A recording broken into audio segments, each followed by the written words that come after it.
कौन को painting room में रुकना, एक बार मैं चेक कर लूँ। मिश्रा, ओके। चलिए, सभी को स्क्रीन शो हो रही है? ओके। आज हम पढ़ने वाले हैं मिनरल्स। ओके, इससे पहले हमने विटामिन्स के बारे में कंप्लीट कर लिया था और विटामिन्स पढ़ लिए थे। मिनरल्स, मिनरल्स को जिनको हम हिंदी में क्या बोलते हैं, कोई बताएगा?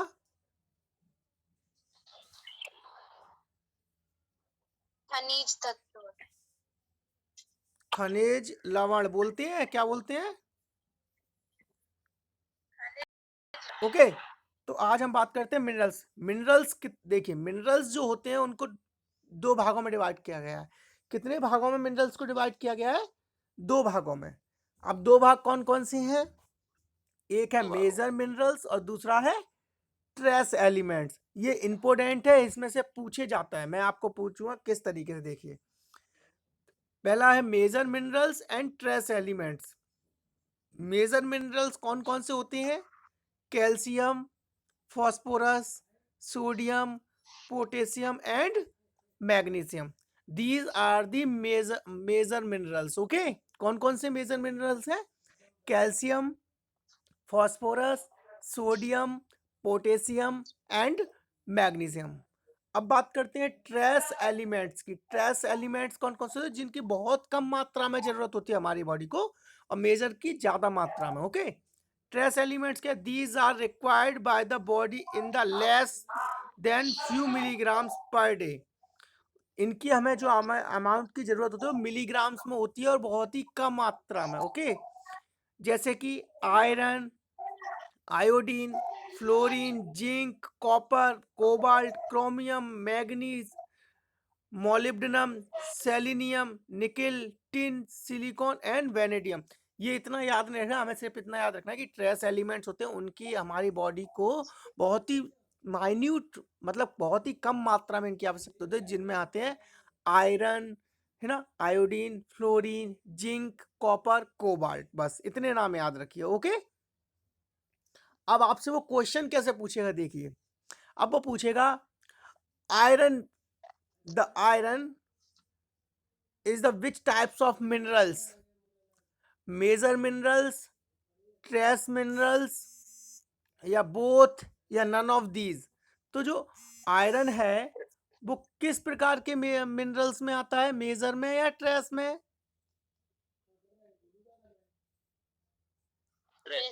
ट्रेस एलिमेंट्स में। ओके, जबकि अगर वो पूछे कैल्शियम एंड फास्फोरस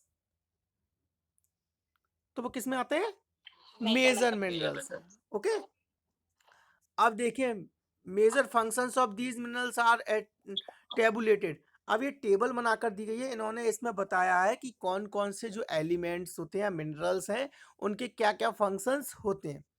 तो देखिए, हम देखते हैं, फर्स्ट ऑफ ऑल देखते हैं हम कैल्शियम। देखिए, कुछ फंक्शंस तो ऐसे जो हमें नॉर्मली पता है। कैल्शियम किस किस में हेल्प करते हैं? Development of bones and teeth with the phosphorus. जो कैल्शियम है वो फास्फोरस के साथ मिलकर किन के डेवलपमेंट में हेल्प करता है? हमारे बोन्स और टीथ में। ओके, दूसरा हमने पढ़ा था, जब हमने अपना स्केलेटल सिस्टम पढ़ा होगा एनाटॉमी में, तो वहां देखा होगा कि कैल्शियम जो रहता है वो मसल कॉन्ट्रैक्शन और रिलैक्सेशन में भी हेल्प करता है। पता है या नहीं? मसल्स को कॉन्ट्रैक्शन से भी हेल्प करता है। तो दूसरा फंक्शंस क्या है इसका, देखिए। Regulation of contraction and relaxation of muscles, example heart muscles. Okay, अब इनमें से फंक्शन में से आपसे पूछ सकता है कि इन all these are functions except, means इनमें से कौन सा फंक्शन एक्सेप्ट रहेगा, है ना। और वो आपको लिख के देगा कि इनमें से कौन सा फंक्शन है जो कैल्शियम का एक्सेप्ट होगा। तो हमें पता होना चाहिए कि वो अलग फंक्शन कौन सा होगा जो नहीं रहेगा। जैसे कि पहला तो हमें पता है development of bones and teeth with phosphorus के साथ मिलकर ये बोन्स और टीथ्स को डेवलप करता है, डेवलपमेंट करता है।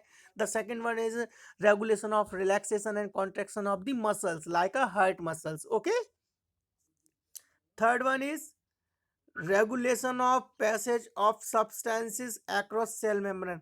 और ये क्या काम करता है? जो एक रेगुलेशन का काम करता है, जिसमें क्या होता है, जो सब्सटेंसेस होते हैं, जो तत्व होते हैं, उनको सेल मेम्ब्रेन जो रहती है, सेल मेम्ब्रेन जो रहती है,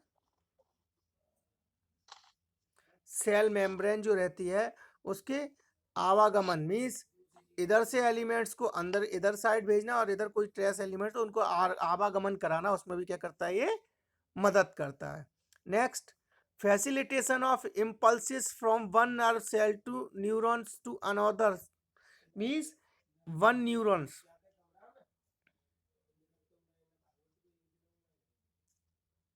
one neurons to another neurons, कौन सा, one neurons to another neurons क्या करता है, ये इंफॉर्मेशन का ट्रांसमिशन में क्या कौन करता है, हेल्प, कैल्शियम करता है। ओके, सिग्नल इम्पल्सिस भेजने के लिए। And the last one is clotting of blood, और कैल्शियम किस में और मदद करता है, हमारी ब्लड को क्लॉट होने में। कोई दिक्कत कैल्शियम के फंक्शंस में जो याद ना रहे, किसी को कोई दिक्कत है क्या, कोई भी बता सकता है ना कैल्शियम के फंक्शंस। ओके, अब हम पढ़ने वाले हैं फॉस्फोरस। फॉस्फोरस की सेम वैसे ही रहेंगे जैसे कैल्शियम के, थोड़ा बहुत अंतर रहेगा। पहला क्या है, देखिए, development of bones and teeth with calcium, है ना, कैल्शियम फॉस्फोरस के साथ मिलकर, और फॉस्फोरस किसके साथ मिलकर, कैल्शियम के साथ मिलकर, दोनों दोनों भाई भाई हैं, एक दूसरे के साथ जिएंगे, एक दूसरे के साथ मरेंगे। ओके, हाँ, इनका जन्म जन्म का बंधन है, ये दोनों साथ में मिलकर ही काम करेंगे, पक्की फ्रेंडशिप है इन दोनों की।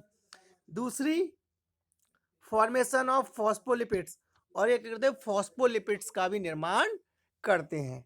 ओके, इसके साथ ही सिंथेसिस ऑफ सर्टेन कोएंजाइम, कुछ कोएंजाइम में कोएंजाइम्स के निर्माण में भी ये क्या करते हैं, मदद करते हैं। ओके, इसके साथ ही formation of basic genetic material such as DNA and RNA, और जो डीएनए और आरएनए जो उनके बेसिक मटेरियल्स होते हैं, है ना, उनकी भी हेल्प, उनको जो उनको निर्माण में, उनके जो फॉर्मेशन में भी ये क्या करता है, फॉस्फोरस हेल्प करता है। And the formation of ATP, the form in which body stores energy, और एटीपी में से एडी, the form of which the form of body stores, और बॉडी जिस एनर्जी को स्टोर करती है उस एटीपी में भी क्या करता है, मदद करता है। ओके, ठीक, इसमें किसी कोई दिक्कत, इसमें किसी को कोई दिक्कत है क्या, ये तो जनरल फंक्शंस ही हम पढ़ रहे हैं। ओके, ओके, अब देखो इंपोर्टेंट कौन कौन से हैं, मैं तो आपको समझा दूं। कैल्शियम वाला इंपोर्टेंट है, आयरन वाला इंपोर्टेंट है, ठीक है, आयोडीन सोडियम इंपोर्टेंट है। तो अब देखिए, अब हम पढ़ने वाले हैं आयरन। आयरन पहला क्या काम करता है, oxygen transport through haemoglobin and iron containing compound. Okay, iron क्या करता है, आयरन हेल्प करता है ऑक्सीजन ट्रांसपोर्टेशन में थ्रू हीमोग्लोबिन में जो पाया जाता है आयरन कंटेनिंग जो कंपाउंड रहता है, कौन सा, हीमो, है ना, और प्लस ग्लोबिन, ग्लोबिन तो प्रोटीन है ना, और हीम क्या है, आयरन कंटेनिंग कंपाउंड। ओके, दूसरा, fuelling muscles contraction through the action of myoglobin which stores oxygen for the immediate needs of the muscle cells, और क्या होता है, ये फ्यूल एक ईंधन की तरह काम करता है मसल्स के कॉन्ट्रैक्शन में और जो एक्शन में। जैसे कि जो मायोग्लोबिन होता है, मायोग्लोबिन, है ना, मायो मीन्स होता है मसल्स, क्या होता है, और ग्लोबिन का मीन्स, ग्लोबिन क्या है, प्रोटीन। तो ऐसी प्रोटीन जो मसल्स में क्या रहेगी, स्टोर रहेगी ना।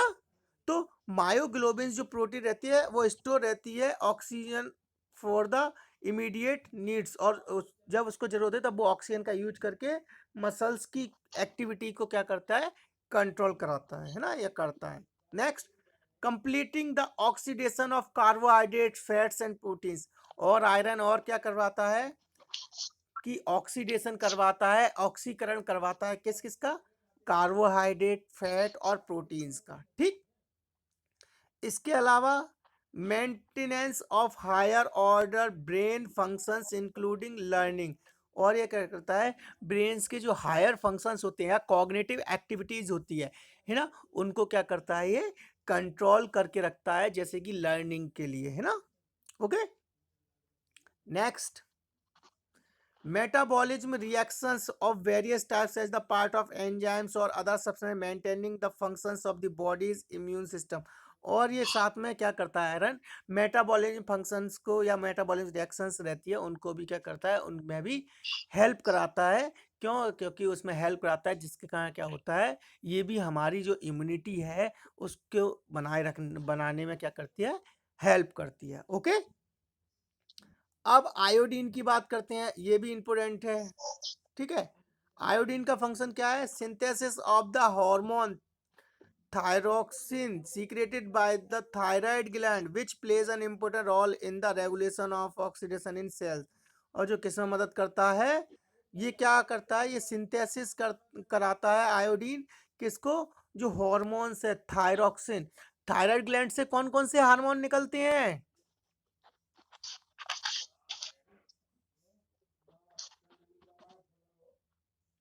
कौन कौन से हार्मोन सीक्रेट होते हैं, T3 एंड T4 होते हैं कि नहीं, थायरोक्सिन एंड ट्राईआयोडोथायरोनिन पढ़े हैं कि नहीं, है ना। ये दोनों तो इनको क्या करता है, इनका सीक्रेट या सिंथेसिस करने में हेल्प करता है, और साथ में ही क्या करता है, ये क्या काम करता है, थायरोक्सिन, थायरोक्सिन काम करता है ऑक्सीडेशन करना, सेल्स का रेगुलेशन बनाए रखना, है ना। ओके, इसके अलावा और क्या काम करती है थायराइड, एक और मैं बता दूं कौन सा काम करती है, पता है क्या, मेटाबॉलिज्म ऑफ फूड करती है कि नहीं, हेलो, जी सर। ये याद रखना इंपॉर्टेंट है, ये मेटाबॉलिज्म ऑफ फूड, ठीक। चलिए, अब हम आगे बात करते हैं सोडियम के बारे में, ठीक। अब हम बात करेंगे सोडियम, तो देखिए सोडियम का क्या है, रेगुलेशन ऑफ बैलेंस बिटवीन, हाँ बोलिए, स्क्रीन शो नहीं हो रही तो। अच्छा स्क्रीन शो नहीं हो रही, ठीक है, तो रुकिए अभी बताना मुझे अगर स्क्रीन शो नहीं हो रही तो।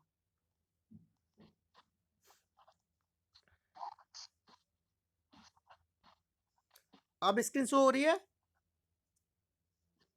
नहीं। नहीं हो रही, ओके।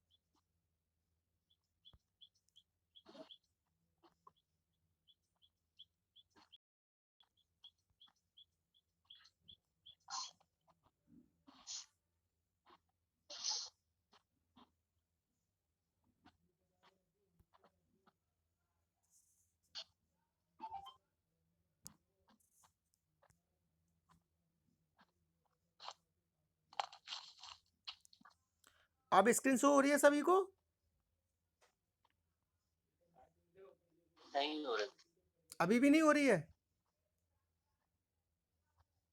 हेलो, नहीं हो रही। अब हो रही है। हो रही है ना, हो रही है अब। ओके ओके,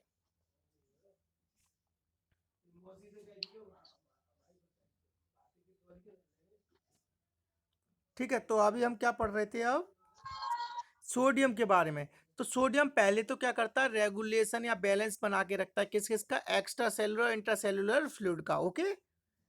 पहला काम क्या करता है सोडियम, एक्स्ट्रा सेल्यूलर और इंट्रा सेल्यूलर फ्लूइड होते हैं उनका आपस में क्या बना के रखता है, बैलेंस बना के रखता है, ओके। दूसरा है regulation of pH of the body. और क्या करता है सोडियम, सोडियम जो हमारी बॉडी है उसका पीएच वैल्यू मेंटेन करके रखता है, उसके पीएच वैल्यू को बनाकर रखता है, ठीक। Next, facilitation of passage of nerve impulses from neurons to neurons. और ये क्या करता है, one neurons to another neurons जो रहता है उनमें क्या करता है, इम्पल्सेस भेजने का काम करता है, सिग्नल्स को ट्रांसफर करने का काम करता है, इंफॉर्मेशन को एक से दूसरे न्यूरॉन्स में ट्रांसफर करने का काम भी कराता है, ओके।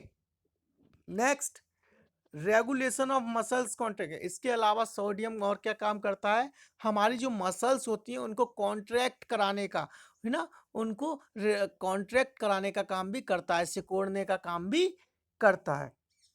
इसके अलावा नेक्स्ट लास्ट क्या है, regulation of movement of substance across cell membrane. वही जो मैंने अभी बताया कि जो सब्सटेंस होते हैं उनको ट्रांसपोर्ट करने में intracellular to extracellular, extracellular to intracellular, उन सब्सटेंसों का ट्रांसपोर्ट कराने में क्या कराता है, ये हेल्प कराता है। ओके, अब बात करने वाले हैं हम पोटेशियम की। तो देखिए पोटेशियम का क्या है, regulation of balance of intercellular and extracellular fluid को क्या करके रखता है, ये मेंटेन करके रखता है। दूसरा regulation of body pH, body का पीएच वैल्यू जो रहती है बॉडी फ्लूइड्स की उनको मेंटेन करके रखता है। रोल ऑफ मसल कॉन्ट्रैक्शन में मदद करता है, और नर्व इम्पल्सिस को ट्रांसफर में भी ये क्या करता है, हेल्प करता है। ज़्यादातर सिंपल सेम सेम फंक्शन मिलेंगे। क्लोरीन का regulation of pH of body fluids with sodium and potassium, ठीक है, ये बॉडी फ्लूइड्स के पीएच को वैल्यू को मेंटेन करके रखता है, किस किस को, सोडियम और पोटेशियम की साथ में। मैग्नीशियम की बात करें तो regulation of transport substance cell cell membrane है उसके अंदर बाहर जो सब्सटेंसेस हैं, जो तत्व हैं, उनको आवागमन या अंदर से बाहर, बाहर से अंदर जाने में क्या करता है, ये हेल्प करता है, मदद करता है। And maintenance of enzyme activity as a coenzyme, और ये एंजाइम्स की जो एक्टिविटी होती हैं, है ना, जो रिएक्शंस होती हैं, उनमें ये मदद कराता है, कैसे, एज अ कोएंजाइम बनकर। ठीक, इसके अलावा role of bone mineralization, deposition of minerals in bones, और मैग्नीशियम क्या हेल्प करता है, मिनरलाइजेशन में भी हेल्प करता है। मिनरलाइजेशन मींस जो बोन्स हैं उनमें क्या करना, उनमें डिपोजिशन होना। जैसे कैल्शियम या फास्फोरस की कमी है किसी को, तो जो मैग्नीशियम है वो क्या हेल्प करेगा कि उसकी बोन पर जाके, बोन में जाकर जो कैल्शियम और फास्फोरस का आप सब्सटेंस जो एक्स बाहर से दे रहे हो, चाहे वो कैल्शियम की गोली है, टैबलेट है, या फिर उसकी डाइट में आपने कैल्शियम का जो कैल्शियम रिच फूड्स हैं जो आपने बढ़ाए हैं, उनको जब वो खाएगा तो उससे क्या होगा कि उसकी जो मिनरलाइजेशन होगा, मीन्स जो कैल्शियम है वो उसकी बोन्स और फॉस्फोरस जो बोन्स में जाकर क्या होगा, डिकम्पोज होगा। डिकम्पोज मीन्स डिपोजिशन होगा, वहां पर जाके चिपक जाएगा, तो बोन्स क्या होंगी, उसकी स्ट्रॉक होंगी, स्ट्रॉन्ग बनेंगी। Okay, next, maintenance of transmission of nerve impulses. इसके अलावा ये nerve impulses, one neuron to another neurons, जो इन्फॉर्मेशन है उनको ट्रांसफर करने में भी ये क्या करता है, हेल्प करता है, मदद करता है। सिंथेसिस ऑफ प्रोटीन, प्रोटीन के निर्माण में भी मदद करता है। इसके अलावा facilitation of smooth muscles action, और जो स्मूथ मसल्स होती हैं, जैसे पेट की जो मसल्स हैं ना, तो स्मूथ जो मसल्स होती हैं उनके किसमें, उनकी जो उनकी मसल्स में जो रिएक्शन या एक्शंस जो होते हैं उनको कराने में भी क्या करता है, ये मदद करता है या हेल्प करता है। ओके, अब कोई दिक्कत मिनरल्स में? अब हम पढ़ेंगे मील प्लानिंग। क्या पढ़ेंगे? मील प्लान, मील का मीन्स क्या होता है?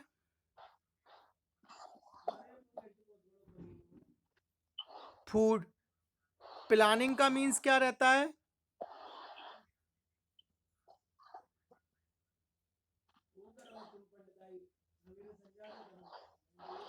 प्लान बनाना है, या फिर क्या बनाना,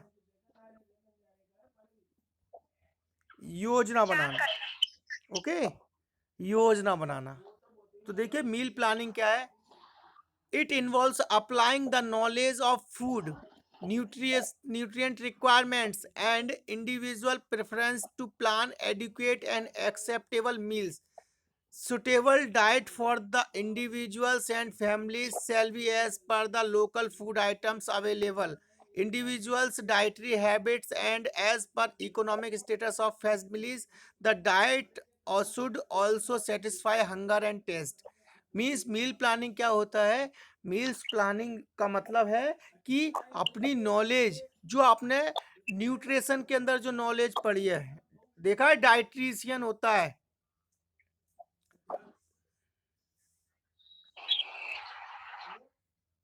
डाइटिशियन का नाम सुना है? डाइटिशियन, हाँ, जिसने अपनी जो ग्रेजुएशन है, अपनी डिग्री या मास्टर डिग्री की हुई है, वो किस में की हुई है? हाँ, न्यूट्रिशन में। ओके, तो वो क्या करेगा, अप्लाई करेगा अपनी जो भी उसकी नॉलेज है, जो उसने पढ़ा है फूड के बारे में, जो उसने नॉलेज गेन की है। इसके अलावा जो न्यूट्रिएंट्स रिक्वायर्ड है उस पेशेंट के लिए, उस व्यक्ति के लिए, है ना, या किसी इंडिविजुअल के लिए, उनको प्रिपेयर करना, उसको उसकी डाइट प्लान में इन्वॉल्व करना, और ऐसी डाइट प्लान बनाना कि जिसे वो आसानी से ले सके। ऐसा नहीं है ज्यादा महंगी डाइट प्लान बना दे कि वो उसे खरीद ही नहीं पा रहा। ओके, ठीक। आगे देखिए, suitable diet for the individuals and family shall be as per the local food items available. और हम जो उसकी डाइट प्लान बनाना है वो इस प्रकार से बनाना है कि जो सब्सटेंस, जो फूड प्रोडक्ट्स है, फूड स्टफ्स उसके आसपास के एरिया में उसके यहाँ मिलते हैं, उनके रिगार्डिंग, उनसे ही संबंधित डाइट प्लान बनाना है। ऐसी चीजें नहीं बनानी जो वहां मिलती ही नहीं है। ओके, उसके लोकल जो फूड आइटम्स, वहाँ जो एरिया है जहाँ वो, उसका जो जियोग्राफिकल एरिया है, जिस प्रकार का वहाँ क्रॉप या फूड प्रोडक्शन होता है, जिस प्रकार का वहाँ अवेलेबल है, उसी को लेकर, उन्हीं को ध्यान में रखकर हमें क्या बनानी होती है, उस पेशेंट की, किसी भी व्यक्ति की क्या बनानी होती है, डाइट प्लानिंग करनी होती है। ओके, या मील प्लानिंग करनी होती है, ठीक। और डाइट प्लानिंग या मील प्लानिंग ऐसी होनी चाहिए जो उसकी भूख, हंगर और उसके टेस्ट को भी क्या करे, सेटिस्फाई करे। टेस्ट का मीन्स है लाइक्स एंड डिसलाइक्स। किससे है,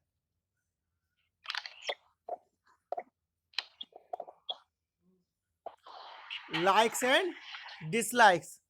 हमें उसकी जो डाइट प्लान बनानी है उनमें उसकी लाइक्स, उसको किस प्रकार का खाना पसंद है, क्या चीजें ज्यादा पसंद है, और ऐसी डिसलाइक्स क्या है, उसको क्या पसंद नहीं है, इन चीजों को भी ध्यान में रखना होता है। ओके, ठीक है।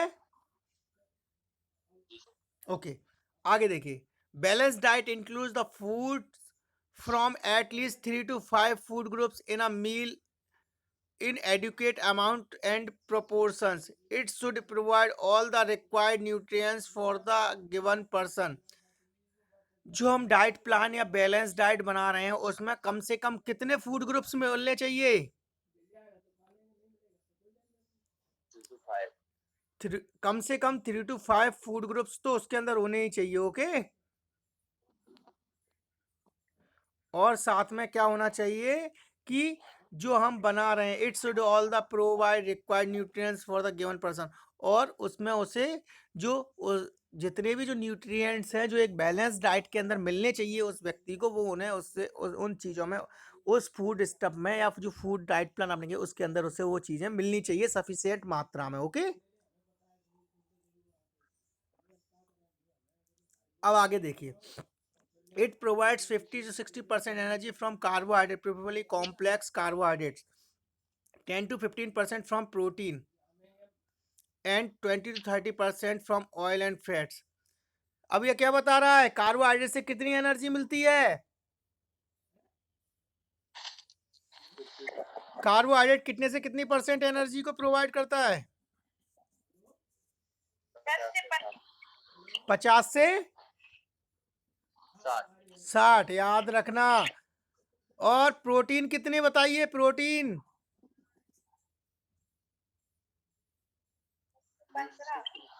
10 से 15, याद रखना। और ऑयल ऑयल ऑयल या फैट 20 से 30%। ओके, अब आगे देखिए, this includes visible fat oils used in cooking and butter applied to bread, ghee applied to chapati, roti, and invisible fat that is inheritably present in foods like meat, nuts and oil seeds. अच्छा, मैंने आपको visible और invisible fat पढ़ाया था। तो हाँ, हाँ क्या हो गया, सर सॉरी डिस्टर्ब करने के लिए। हाँ बताओ। विचित्र और गुप्ता जी वेटिंग रूम में है। ओके ओके ओके, बस रुकिए, थोड़ा वेट कीजिए, मैं उनको भी अंदर ले लूं। आज ये लोग लेट कैसे हो गए इतने, पता नहीं, नींद अभी खुली शायद। अच्छा अच्छा अच्छा,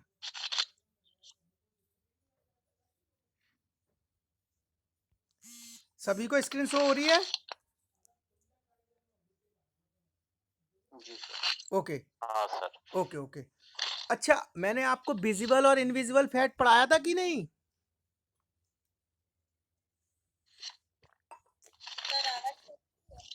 मैं आपसे बोल रहा हूँ, मैंने आप लोगों को विजुअल और इनविजिबल फैट पढ़ाया था ना। अच्छा, आप मुझे हाँ हाँ, तो मुझे ये बताइए, विजिबल फैट किस किस में मिलता है? कोई 2 एग्जांपल बताइए।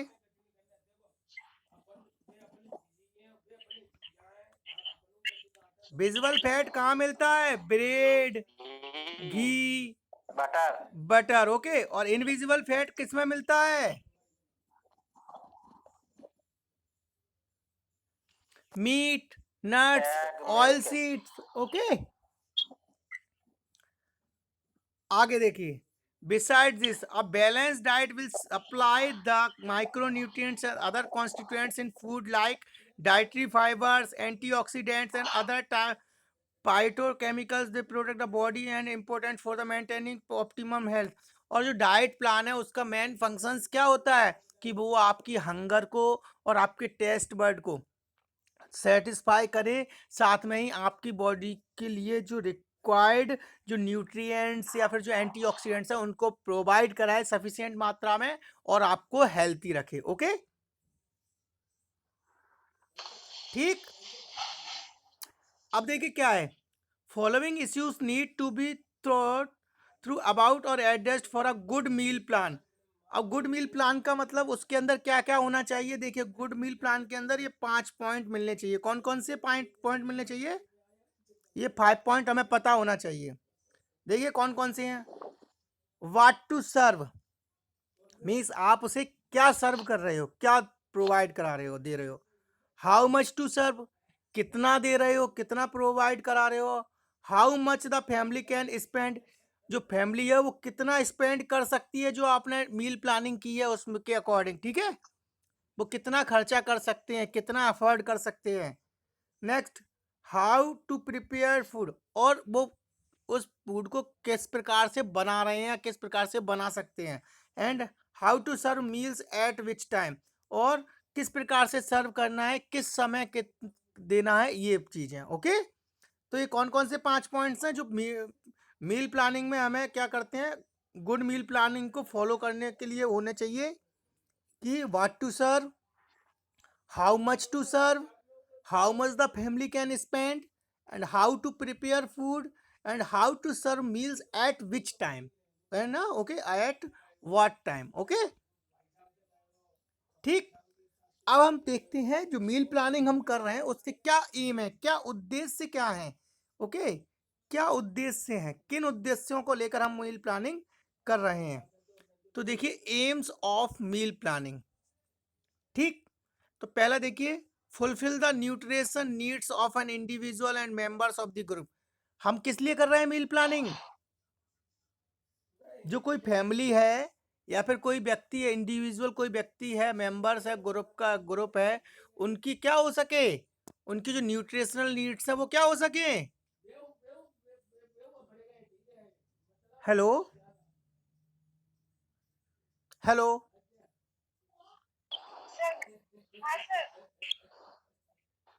आप लोग रिप्लाई करें, है ना? हेलो, हाँ।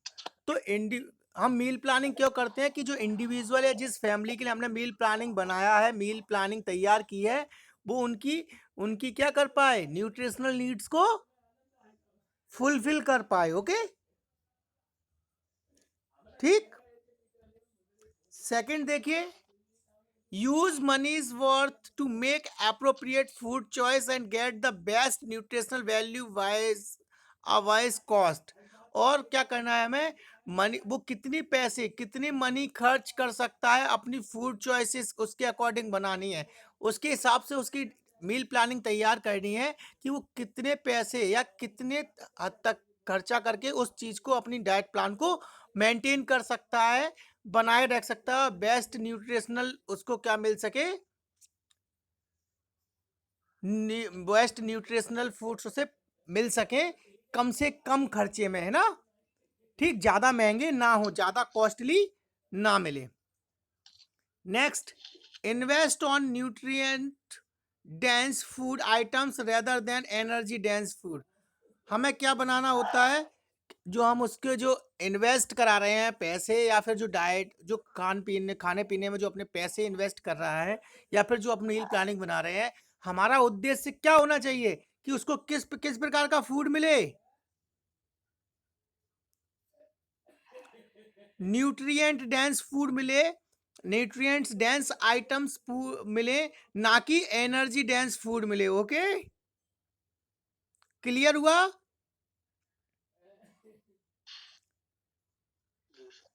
ओके, दोनों में अंतर पता है? न्यूट्रिएंट डेंस फूड आइटम्स क्या होंगे और एनर्जी डेंस फूड क्या होगा? Hello,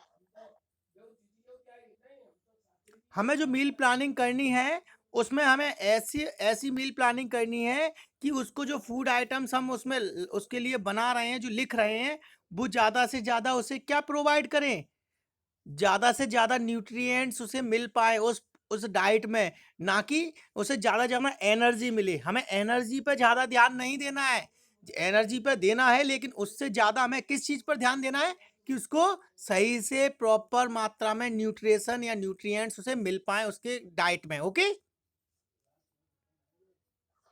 next, help in the purchase preparation and service of appropriate food items.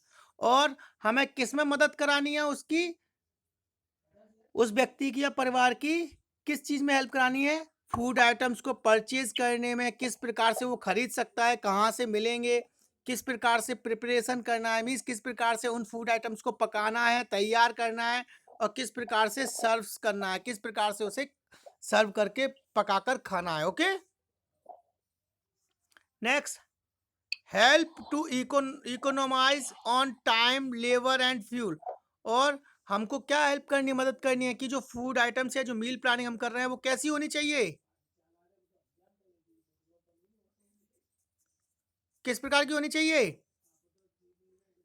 Economise होनी चाहिए। ओके, इकोनोमाइज मीन्स उसकी आर्थिक स्थिति के अनुसार होनी चाहिए, ठीक, और जिसमें क्या हो, उसके टाइम, लेबर और फ्यूल पर डिपेंड करती है, ठीक। Next, provide variety in the diet through proper selection of foods. और हमको क्या करना है, वेराइटी, डाइट में वेराइटी प्रोवाइड करानी है उसको, किस प्रकार से करानी है उसको, प्रॉपर सिलेक्शन ऑफ फूड कि किस प्रकार के फूड आइटम्स वो खरीद सकता है, किस प्रकार के भोजन वह कर सकता है, और किस प्रकार के फूड आइटम्स को वो खरीद कर अच्छे से खा सकता है। ओके, ठीक, next, make meals appealing and palatable by proper selection of food in terms of color, texture and flavor। Meals जो प्लानिंग हम कर रहे हैं वो उसका सिलेक्शन जो करा रहे हैं वो किन किन चीज़ों पर भी देखना है, उसको कलर, उसका टेक्सचर और उसका फ्लेवर, ठीक है, इन चीज़ों को भी हमें ध्यान में रखना होता है, ठीक। Next, cater to individual preference and yet provide adequate nutrients in meal। और हमारा इसमें मेन उद्देश्य यह रहता है कि हम उसकी जो मील प्लानिंग कर रहे हैं उसमें उसको हमें कैसे न्यूट्रिएंट्स डेंस फूड पर ज़्यादा ध्यान देना है rather than energy dense food. Okay, next, minimize wastage and at the same time utilize leftovers. ठीक है, उसको जो मैनेज करना है, किसको मिनिमाइज करना है कि वो वेस्टेज ना हो, ठीक है ना, जो फूड आइटम्स है, फूड प्लानिंग जो हमने की है, तो उनको वो उतना ही मात्रा में मिले कि उसको वेस्ट ना करें, फेंके ना, फैलाए ना। ओके, इसमें कोई दिक्कत? देखो, इससे क्वेश्चन बन सकता है, वो एक्सेप्ट वाला क्वेश्चन पूछेगा। कौन सा पूछेगा? ठीक है, तो इसीलिए याद रखना, ठीक है। ओके, समझ में आया किसी को? कोई दिक्कत? नहीं सर। आगे बढ़े, चलिए अब हम yes sir. Steps of meal planning पढ़ने वाले हैं। क्या पढ़ने वाले हैं अब हम? Steps of meal planning, meal planning की स्टेप्स। तो देखिए क्या है It starts with considering a person's or the group's age, sex, and physical activity for one full day from morning to night. हम किस प्रकार को कंसिडर किस प्रकार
हाँ चाचा।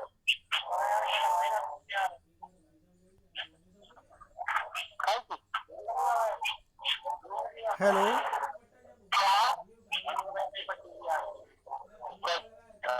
आ जाएंगे। सभी हेलो सभी लोग अपने स्पीकर म्यूट कर लें स्पीकर म्यूट कर लें सभी लोग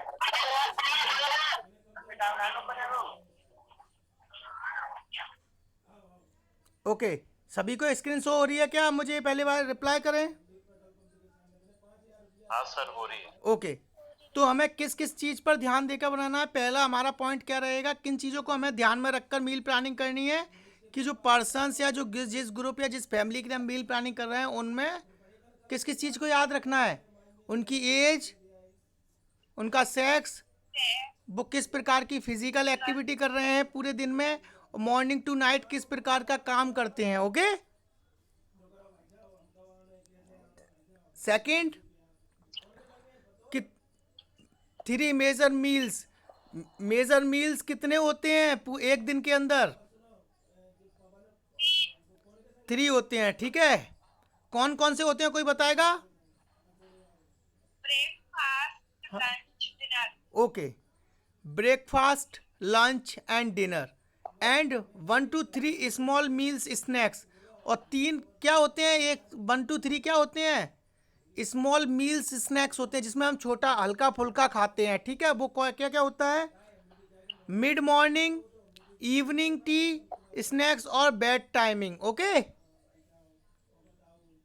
ठीक अब can be planned for one full day details depends on the age work schedule और फिजियोलॉजिकल स्टेटस ठीक और ये भी हमें किस चीज़ को ध्यान में रखकर बनाने होते हैं उस व्यक्ति की या उस परिवार के जो व्यक्ति हैं उनकी एज उनकी सेक्स उनकी फिजिकल एक्टिविटी उसके अकॉर्डिंग ध्यान में रखकर है ना ठीक next A gap of 2 to 3 hours should be kept between main and small meals. Man और स्मॉल मील्स जो रहते हैं उनके बीच में कितने टाइम का गैप होना चाहिए कितने टाइम का गैप होना चाहिए 4 से 6 घंटे गलत, कहाँ लिखा है 4 से 6? मैं पूछ रहा 2 से 3 हूँ घंटे। मेन और स्मॉल मील प्लानिंग। ठीक है, देखो मेन तो ये है, मेजर और स्मॉल ये हैं, तो इनके बीच में कितना टाइम का गैप होना चाहिए? 2 से 3 घंटे, जबकि 4 to 6 आवर्स बिटवीन 2 मेन और मेजर मील्स, और जबकि 2 मेजर मील्स के बीच में कितने आवर्स का टाइम होना चाहिए गैप? 2 to 6। याद रखना, इंपॉर्टेंट है। Okay, next, schedule breakfast at 8 to 10 a.m, lunch 2 to 3 p.m and dinner 8 to 9 p.m। Time पता है, टाइम शेड्यूल याद रखना। ठीक है, सबको पता है, सब करते हैं कि टाइमिंग क्या रहती है, ब्रेकफास्ट कब किया जाता है, लंच कब किया जाता है और डिनर कब किया जाता है। Okay, use the food pyramid and food groups for selection of groups. हम फूड ग्रुप्स का सिलेक्शन करने के लिए किस चीज का यूज करते हैं? Food pyramid. फूड पिरामिड्स का एक ट्रेंगुलर पिरामिड होता है, जिसको मैं अभी पढ़ाऊंगा आपको। इसमें 5 लेवल होते हैं। कितने होते हैं? 5। और उनमें फूड ग्रुप्स रहते हैं। ठीक है, कि फर्स्ट लेवल के फूड ग्रुप क्या रहेंगे, सेकंड लेवल में क्या रहेंगे, थर्ड में क्या रहेंगे, फोर्थ में क्या रहेंगे और फिफ्थ में क्या रहेंगे। ओके, तो फूड पिरामिड से हम क्या करते हैं? फूड ग्रुप्स का selection. Okay, next, each main meal should contain 1 to 2 items from each food groups like energy providing, body building and protective food groups। और जो हम मील प्लानिंग करते हैं उसमें मैंने आपको बताया था कितने से कितने फूड ग्रुप्स होने चाहिए? 5। हाँ, 2 to 3। बताया नहीं था? 2 to 3 फूड ग्रुप्स तो होने ही चाहिए कम से कम। बताया था कि नहीं अभी ऊपर? है ना, जिसमें क्या क्या होना चाहिए? ऐसे फूड ग्रुप जो एनर्जी भी प्रोवाइड करें, बॉडी बिल्डिंग भी करें और प्रोटेक्ट भी करें बॉडी को फ्रॉम द इन्फेक्शन। ओके, ठीक। The fourth food group of fat sugar should be included in moderation. और फोर्थ फूड ग्रुप के नाम से किसको माना जाता है, किसको कहा जाता है?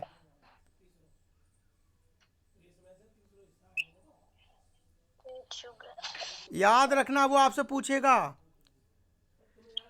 इन the meal planning the fourth food group should be included in moderation. जो आपसे पूछ लेगा, है ना, तो उसमें फोर्थ फूड ग्रुप के लिए मॉडरेशन टाइम है। फोर्थ फूड ग्रुप के नाम से किसे जाना जाता है, किसे बोला जाता है?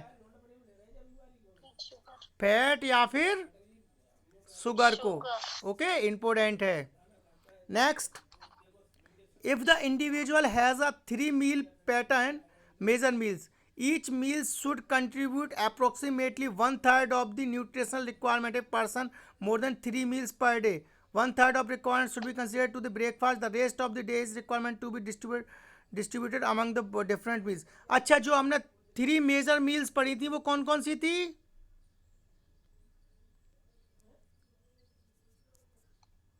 Breakfast, lunch, dinner. Breakfast, lunch, dinner.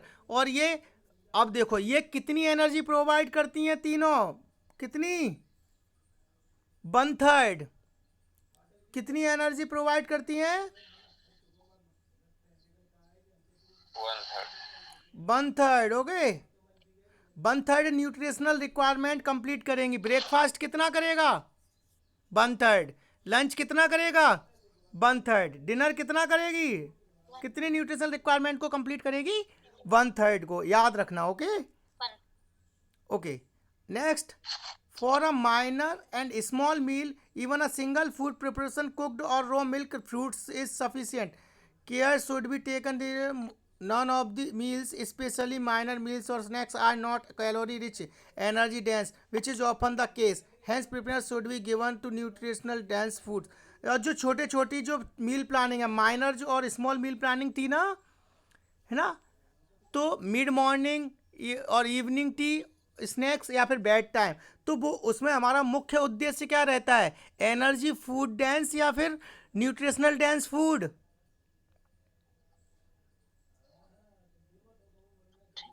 बताइए, हम उसमें किस चीज को प्रेफर करेंगे? Energy.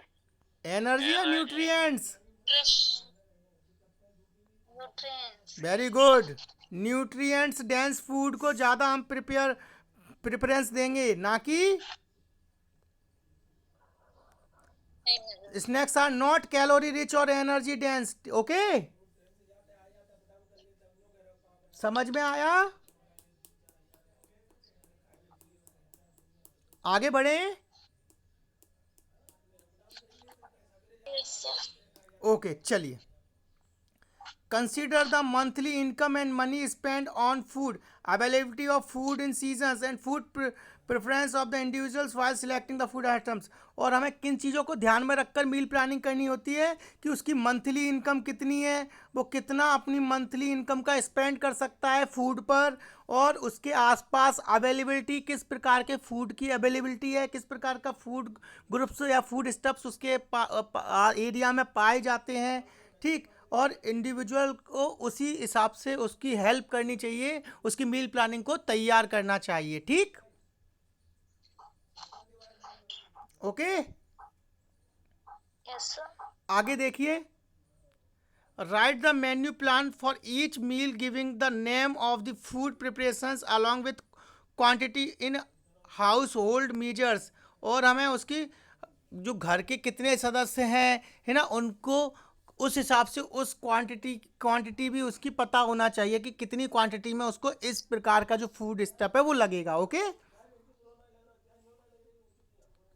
Next, make a table for representation of food preparation in each meals, main food ingredients used in each food preparation, amount of each food ingredients, columns can be further added for calories and other nutrients can be calculated. हमें table बनाकर लिखना चाहिए, उसके मील planning को लिखकर फिर देखना चाहिए कितनी क्वांटिटी चाहिए, उससे कितनी एनर्जी उसको मिलेगी। ओके, एक टेबल बनाकर। आपने न्यूट्रिशनल टेबल देखी है बनी हुई? देखिए, जिसमें फूड आइटम्स लिखे रहते हैं और फिर ये भी लिखा रहता है कि 100 ग्राम अगर आप 2 चपाती खाते हो तो 2 चपाती से आपको कितनी एनर्जी मिलती है, लिखा रहता है कि नहीं? ओके, जिसके पास जाए तो उनके पास चार्ट रहता है। हाँ, उनके पास चार्ट आता है, उसमें लिखा रहता है। ठीक, नेक्स्ट देखिए। For calculation of nutritive values for selection nutrients refer to the book on nutritive values of Indian food published by the National Institute of Nutrition Hyderabad. अब मैं आपसे यहाँ से पूछूंगा NIN का फुल फॉर्म बताइए, और वो उसका सेंटर कहाँ है? NIN का पूरा नाम क्या है? नेशनल इंस्टीट्यूट ऑफ न्यूट्रिशन, हाँ, और इसका हेड ऑफिस या कहाँ पर है? हैदराबाद। ओके, वेरी गुड, याद रखना इंपॉर्टेंट है। ठीक, next, food selection should be done in a way that the food preparation meal gives variety in colour, flavour and taste, texture. और हम जो फूड प्लानिंग या उसके लिए सिलेक्शन करा रहे हैं उनमें हमें किन चीज़ों को और देखना चाहिए? उसके कलर, उसकी वैरायटी, उसका टेक्सचर, उनका टेस्ट। ओके, और जब भी हम मील प्लानिंग करते हैं तो मुझे बताइए उसमें जो कोई इंडिविजुअल है उसके लाइक्स एंड डिसलाइक्स को हम ध्यान में रखना होता है या नहीं?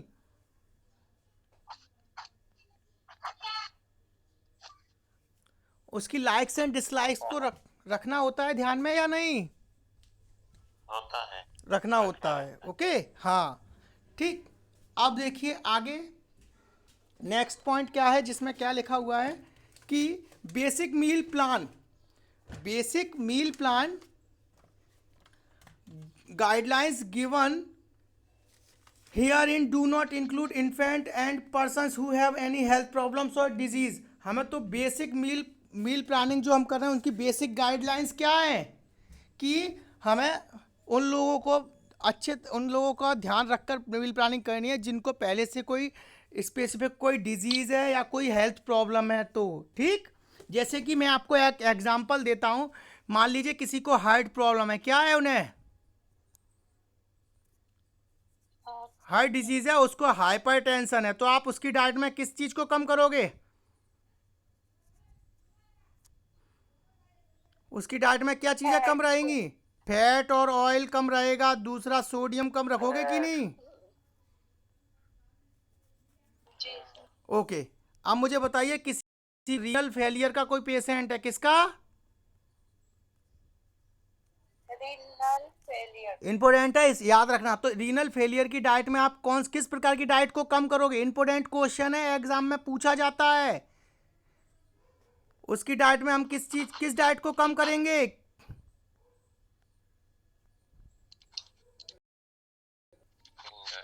किस प्रकार की डाइट कम देंगे उसको? उसको प्रोटीन डाइट कम देंगे, क्योंकि प्रोटीन को ब्रेक डाउन करने रीनल्स में जाती हैं, जिसके कारण और दिक्कत होती है, रीनल उनको फिल्टर नहीं कर पाती है। ओके, ठीक है। तो आपसे पूछ सकता है रीनल फेलियर वाले कोई पेशेंट है, उसके लिए अगर आप डाइट प्लान कर रहे हो तो उसमें आप किस चीज को ध्यान में रखोगे? तो किसको रखोगे? किस प्रकार की डाइट उसे नहीं दोगे? Protein diet. ओके, अब इसमें किसी को कोई दिक्कत? कॉन्स्टिपेशन वाले पेशेंट को किस प्रकार की डाइट दोगे? Rich fibre diet. Very good, rich fibre diet. याद रखा करो ऐसी चीजें, है ना, ये चीजें पूछ ली जाती हैं एग्जाम्पल में। ठीक, अब हम देखते हैं diet plan for different age groups. Different age groups के अकॉर्डिंग डाइट प्लान कैसा रहता है। ठीक, ओके, तो देखिए क्या है डाइट प्लान फॉर, किसके लिए बना रहे हैं हम? पहले टोडलर। टोडलर की एज कितनी होती है? 1 to 3 या 1 to 4 ईयर्स। ओके, टोडलर का एज ग्रुप कितना होता है? 1 to 3 या 1 to 4 ईयर्स तक। ठीक है, तो देखिए children aged 1 to 4 years can eat the same food as an adult about half the amount. जो टोडलर्स रहते हैं वो एडल्ट की तरह ही फूड ग्रुप्स को जो हमने सिलेक्ट किया है उन्हीं को कंज्यूम करते हैं, लेकिन कितना अमाउंट में, कितने होना चाहिए? कितना होना चाहिए अमाउंट के अंदर? हाफ। ओके, याद रखना ये चीज। This stage in life is vital to development both physically and mentally. Therefore optimum nutrition is vital not only for the children's health but also reduction in risk of disease later in life। और इस time पर जो हम food planning इसके लिए meal planning करते हैं उसमें हमें यह चीज़ याद रखनी है कि उसको सिर्फ हमें चिल्ड्रंस की हेल्थ को ध्यान में रखकर ही नहीं बनाना होता है, साथ में उसका मेंटली और फिजिकली डेवलपमेंट भी होता है। और साथ में हमें उसे इस प्रकार का फूड प्लानिंग करनी है, उसकी मील प्लानिंग करनी है कि उसको डिजीज़ से क्या किया जा सके, बचाया जा सके। इम्यूनिटी बूस्ट उसको डाइट हमें देनी होती है। ओके,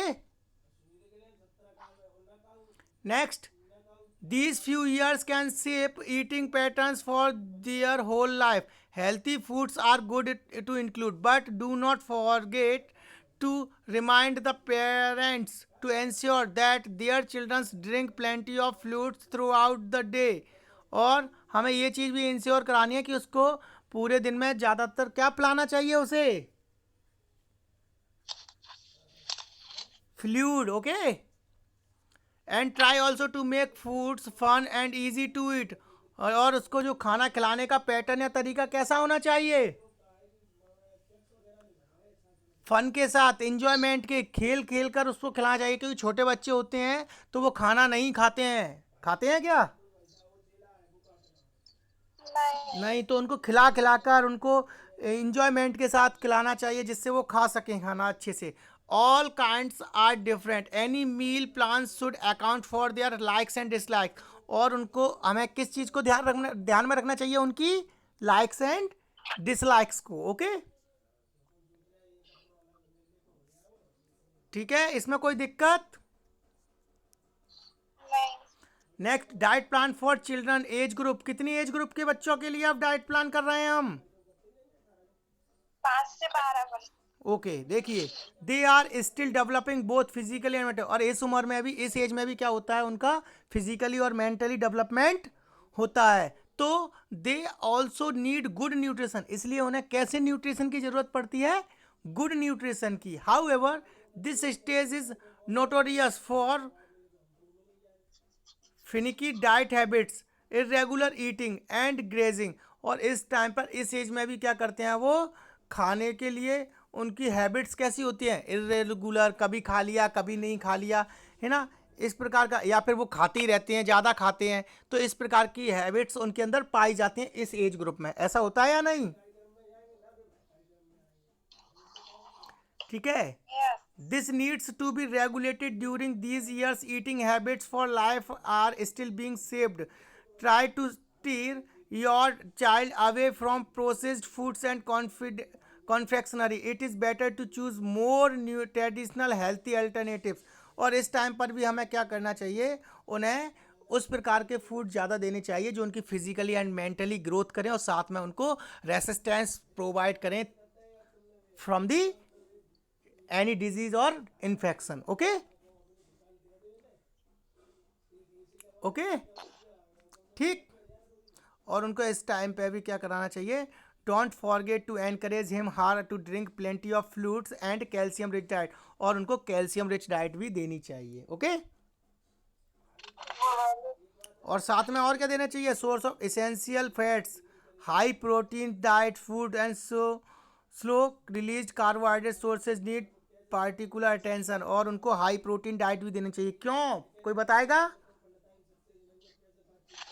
जिसके कारण उनकी जो फिजिकल हेल्थ है या बॉडी है वो क्या करे,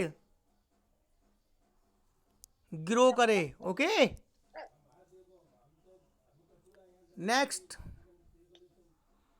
they should be encouraged to eat the same meal as the whole family. Sitting down together is also important to help behavioral development and for the reinforcement of family values. Encourage the child to eat at similar times of the day to steer them away from snacking and binging. However, encourage them to drink fruits whenever they is thirsty.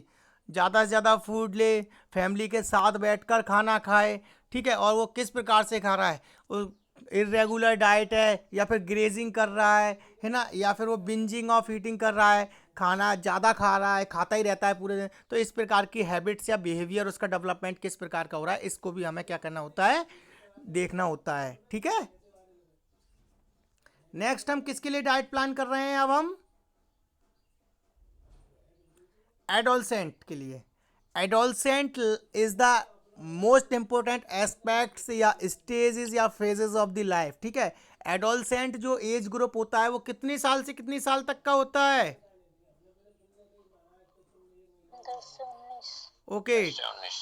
या 10 to 19 years. ठीक है, तो इस time पर क्या होता है, जो एडोलसेंट एस्पेक्ट, इस टाइम पर हमें ध्यान रखना होता है कि जो एडोलसेंट एज होती है जो 10 से 19 साल की होती है, boys generally require more food than girls. जो बॉयज़ को है वो ज़्यादा फूड की ज़रूरत होती है और वो ज़्यादा फूड खाते हैं कंपेयर टू द गर्ल्स, है ना। They are into sports and heavy physical activity, they needs to eat more, क्योंकि वो मोर फिजिकल एक्टिविटी करते हैं या फिर उनकी जो बॉडी की रिक्वायरमेंट है, डिमांड होती है वो ज़्यादा होती है, जिसके कारण वो ज़्यादा से ज़्यादा क्या करते हैं, फूड को कंज्यूम करते हैं। And a good calcium and iron intake is important in girls, they should avoid junk foods. और गर्ल्स को ज़्यादातर ज़्यादा किस चीज़ों की ज़रूरत होती है एडोलसेंट एज में, कैल्शियम और आयरन इंटेक डाइट की, आयरन रिच डाइट की। और साथ में ही उन्हें क्या होना होता है, जो एडोलसेंट एज के जो बच्चे होते हैं उन्हें किस चीज़ को अवॉइड करना होता है ज़्यादातर, जो जंक फूड्स हैं उनको। ठीक, ओके, नेक्स्ट हम देखते हैं एल्डरली जो पर्सन्स हैं उनके लिए क्या सिस्टम है, diet plan for an elderly person. तो देखिए, one particular concern in the elderly is obtaining sufficient food intake. देखो हमें बस ये पता होना चाहिए, ओल्ड जो पीपल्स हैं, जो ओल्ड एज के पीपल्स हैं या एल्डरली पर्सन्स हैं, उनकी डाइट हमें कैसी रखनी है,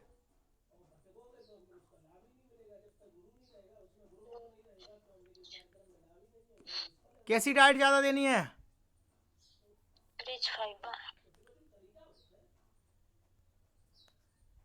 और मोर क्या देना है, more fluids, high rich fibre diet, ये चीज़ें हमें ज़्यादा देनी है। लो सोडियम डाइट, है ना, ठीक है, क्योंकि ओल्ड एज में हाइपरटेंशन की प्रॉब्लम रहती है कि नहीं, इसीलिए। ठीक है, इसमें किसी को कोई दिक्कत? अब देखो यहाँ अब हम आगे देखते हैं। आगे हमारा क्या है, जनरल डाइटरी एडवाइस जो हमने अभी तक पढ़े थे, है ना, मील प्लानिंग में ब्रेकफास्ट, लंच, डिनर, स्नैक्स। ठीक है, तो अब हम क्या पढ़ेंगे, जनरल डाइटरी एडवाइस, जिसमें ब्रेकफास्ट, लंच और डिनर पढ़ेंगे। इसके साथ ही हमारे जो स्नैक्स वगैरह जो हम लेते हैं उनके बारे में भी इसके अंदर हम पढ़ेंगे। ठीक है, अब मुझे बताइए, जो ब्रेकफास्ट या लंच या डिनर है वो कितनी रिक्वायरमेंट्स को कंप्लीट करते हैं? कितनी डेली रिक्वायरमेंट्स को कंप्लीट करते हैं?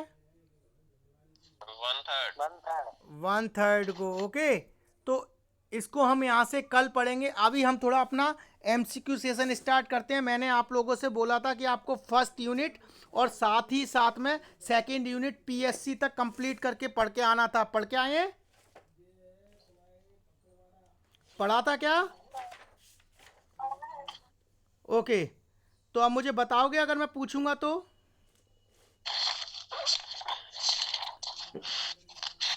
पूछना स्टार्ट करूं मैं? Okay sir, okay. बताइए, the theory of concept of causation of disease. Option contagion theory, health triad theory, Pavlov theory या Maslow hierarchy theory? Contagion theory. Okay, next मुझे बताइए, बोरे कमिटी वाज कॉन्स्टिट्यूटेड इन। बोरे जो क्या हो गया, किसी को कोई दिक्कत है क्या? ये कौन गुनगुना रहा है? बोरे कमेटी वाज कॉन्स्टिट्यूटेड इन। बोरे कमेटी जो थी वो कब बनी थी? 1943। Okay, very good. नेक्स्ट आगे चलते हैं। अब मुझे बताइए कि हेल्थ के डायमेंशंस कितने होते हैं नंबर्स में? 8 डायमेंशंस। ओके, नेक्स्ट मुझे बताइए कि जर्म थ्योरी को किस नाम से जानते हैं? Super natural theory, contagion theory, epidemiological triad theory या Henle Koch postulate? Henle Koch postulate. Okay, next मुझे बताना, the trained MLHPs would broadly be expected to. The first one, implement national programs, the administration and management at health and wellness center, preventive, promotive and curative care या all of the above? All of the above. All of the above. Okay okay, अब मुझे बताइए कि the vaccination, okay, vaccination या immunisation is the which types of prevention? Primary prevention. Primary prevention. Case finding is the which types of prevention? Secondary. Primary, secondary, tertiary? Secondary prevention. Okay, next अब इसके बाद हम बात करने वाले हैं अपनी किस चीज के बारे में? सेकेंड यूनिट के बारे में। ठीक है, सेकेंड यूनिट में मुझे बताइए कि resources required for health planning are. किस प्रकार के रिसोर्सेज रिक्वायर्ड होते हैं हेल्थ प्लानिंग के लिए? मैन पावर, मनी, मटेरियल या फिर all of the above? All of the above. All of the above. अब मुझे बताइए, how many major sectors are represented in health care systems in India? कितने प्रकार के मेजर सेक्टर्स थे जो रिप्रेजेंट करते हैं हेल्थ केयर सिस्टम को इंडिया के अंदर? 5। Very good. कितने हैं वो? 5। अब बताइए कि documentation of plan is an aspect of. जो डॉक्यूमेंटेशन हम करते हैं, प्लान करते हैं, वो किस प्रकार का एस्पेक्ट है? गोल्स का, एडमिनिस्ट्रेटिव एक्शंस का, मॉनिटरिंग या एवेल्युएशन का या फिर ए और बी दोनों का? किसका है? हाँ, डॉक्यूमेंटेशन एक एडमिनिस्ट्रेशन प्रोसेस के अंदर आता है। ठीक है, अब मुझे बताइए कि medical college, AIIMS hospitals, apex hospitals, which types of NRHM health care structure, health किस प्रकार के एनआरएचएम स्ट्रक्चर के अंदर आते हैं वो? टर्सरी टर्सरी में। ओके, ठीक है। नेक्स्ट मुझे बताइए कि एक पीएससी की पॉपुलेशन कैटर्स कितना होता है? 20 to 30. 20 to 30 क्या? 100, 1000 या लैक्स? बताइए, पूरा बताइए कितना होता है? 20,000 to 30,000 हाँ, तो 20,000 20,000 किस एरिया में? प्लेन एरिया गलत। ट्राइबल में हाँ, ट्राइबल हिली एरियाज में। और 30,000 Hilly or tribal. हिली और ट्राइबल में। ठीक, इसके अलावा मुझे बताना कि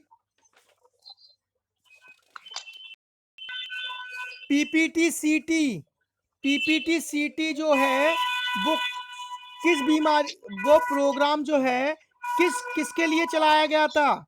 किस डिजीज के लिए चलाया गया था? PPTCT, TB, AIDS, borne vector diseases या फिर लेप्रोसी?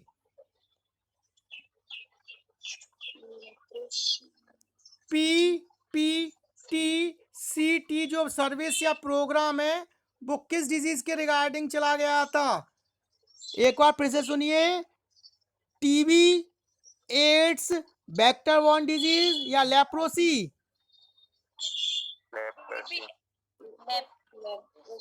गलत। मैंने आपको बहुत अच्छे से समझाया था, AIDS, ये मैंने आपको अंडरलाइन भी करा था। एड्स के लिए पीपीटी-सीटी प्रोग्राम चलाया गया था जिसका पूरा नाम था prevention of parent to child transmission of AIDS. ठीक है, prevention of parents to child transmission of AIDS. Okay, तो किसके रिगार्डिंग चलाया गया था? एड्स के रिगार्डिंग। ओके, हैंसन डिजीज के नाम से किसे जाना जाता है? Leprosy. ओके, नेक्स्ट, डॉट्स जो प्रोग्राम है वो किसके लिए चलाया जाता है? टीवी के लिए. टीबी के लिए चलाया जाता है। ओके, अब हम बात करते हैं कि हमें ये बताइए कि 20 से ज्यादा अगर लोड है तो वो किस प्रकार की पीएससी होगी? Type B. ओके, अब मुझे बताइए टाइप ए की डिजायरेबल स्टाफ कितना होना चाहिए? टाइप ए का डिजायरेबल स्टाफ, टाइप ए की जो पीएससी है उसमें डिजायरेबल स्टाफ कितना होना चाहिए? गलत, 18 होना चाहिए। एसेंशियल 13 है और डिजायरेबल 18 है। ओके, ठीक है। अब मुझे बताइए इम्पोर्टेंट फंक्शन, चलिए अब इसको छोड़ दीजिए, अभी तो यह मैंने आपसे पूछा ही नहीं है। ठीक है, और इसके साथ मुझे एक दो क्वेश्चन और बताइए कि क्वारंटाइन एक्ट किस सन में आया था? 1825 वेरी गुड, 1825 के अंदर क्वारंटाइन एक्ट आया था। मद्रास पब्लिक हेल्थ एक्ट कब आया था? मद्रास पब्लिक हेल्थ एक्ट कब आया था? 1939 में। 1970 कब आया था? 1939 में। ओके, अब मुझे ये बताइए, मैंने जो पूछा इसमें से कोई ऐसी चीज थी जो हमने नहीं पढ़ा या फिर आप लोगों को नहीं पता है जिस चीज के बारे में?